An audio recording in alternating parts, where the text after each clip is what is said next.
Matthieu, chapitre 16. Les pharisiens et les sadducéens abordèrent Jésus et, pour l'éprouver, lui demandèrent de leur faire voir un signe venant du ciel. Jésus leur répondit, « Le soir, vous dites, il fera beau, car le ciel est rouge, et le matin, il y aura de l'orage aujourd'hui, car le ciel est d'un rouge sombre. Vous savez discerner l'aspect du ciel, et vous ne pouvez discerner les signes des temps. Une génération méchante et adultère demande un miracle.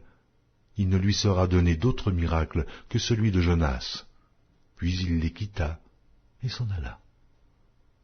Les disciples, en passant à l'autre bord, avaient oublié de prendre des pains.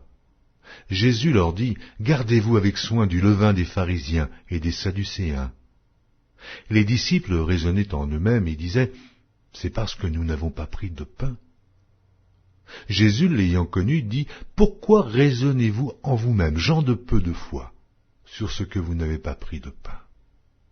Êtes-vous encore sans intelligence, et ne vous rappelez-vous plus les 5 pains des 5000 hommes, et combien de paniers vous avez emportés, ni les 7 pains des 4000 hommes, et combien de corbeilles vous avez emportés? Comment ne comprenez-vous pas que ce n'est pas au sujet de pain que je vous ai parlé?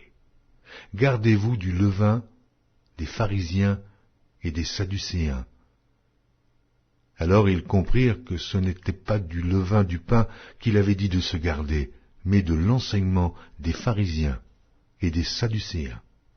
Jésus, étant arrivé dans le territoire de Césarée de Philippe, demanda à ses disciples, « Qui dit-on que je suis, moi, le Fils de l'homme » Ils répondirent, « Les uns disent que tu es Jean-Baptiste, les autres Élie, les autres Jérémie ou l'un des prophètes.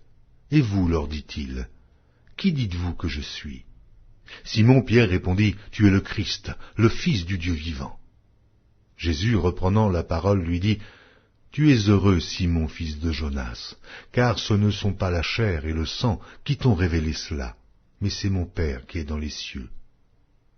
Et moi je te dis que tu es Pierre, et que sur cette pierre je bâtirai mon église, et que les portes du séjour des morts ne prévaudront point contre elle.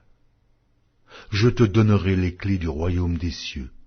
Ce que tu lieras sur la terre sera lié dans les cieux, et ce que tu délieras sur la terre sera délié dans les cieux. » Alors il recommanda aux disciples de ne dire à personne qu'il était le Christ. Dès lors, Jésus commença à faire connaître à ses disciples qu'il fallait qu'il allât à Jérusalem, qu'il souffrit beaucoup de la part des anciens, des principaux sacrificateurs et des scribes, qu'il fut mis à mort, et qu'il ressuscita le 3e jour. Pierre, l'ayant pris à part, se mit à le reprendre et dit, « À Dieu ne plaise, Seigneur, cela ne t'arrivera pas. » Mais Jésus, se retournant, dit à Pierre, « Arrière de moi, Satan, tu mets en scandale, car tes pensées ne sont pas les pensées de Dieu, mais celles des hommes. » Alors Jésus dit à ses disciples, « Si quelqu'un veut venir après moi, qu'il renonce à lui-même, qu'il se charge de sa croix et qu'il me suive. Car celui qui voudra sauver sa vie la perdra, mais celui qui la perdra à cause de moi la trouvera. Et que servirait-il à un homme de gagner tout le monde s'il perdait son âme? Ou que donnerait un homme en échange de son âme? Car le Fils de l'homme doit venir dans la gloire de son Père avec ses anges, et alors il rendra à chacun selon ses œuvres. Je vous le dis en vérité. Quelques-uns de ceux qui sont ici ne mourront point, qu'ils n'aient vu le Fils de l'homme venir dans son règne.